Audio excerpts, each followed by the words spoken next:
بسم الله الرحمن الرحیم. دوستانو، دا طریقه درخیم ورډ پروګرام کې چې څنګه کولی شو په لنډ ډول بسم الله په اسانۍ سره ولیکو. لکه دا موږ اوس لیکلی زه دا ختموم. دلته به ولیکو. تاسې به داسې کار وکړئ چې ولیکئ اف ډي الټ ایکس بټن به ووهئ، تاسو ته به بسم الله راشي. یا تاسې چې دی لیکئ مثال فرضاً زه لیکم چې عمر رضی الله عنه یا عمر فاروق، دې سره زه غواړم چې ری او دوات راشي.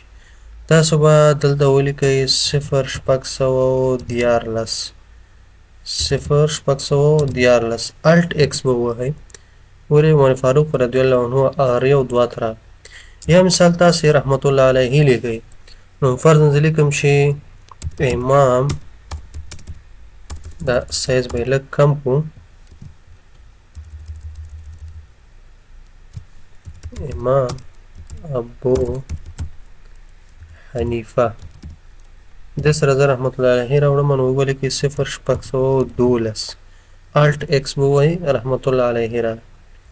یا مثال تاسې لیکئ چې حضرت محمد صلی الله علیه وسلم راوړئ 0 ولیکئ 0.10 الټ ایکس به ووهئ، دې سره به دا سوات راشي. په دې طریقې سره تاسې په لنډ ډول بسم الله رضی الله تعالی عنه رحمت الله علیه او همدارنګه سوات چې صلی الله علیه وسلم معنا ورکوي لیکلی شي.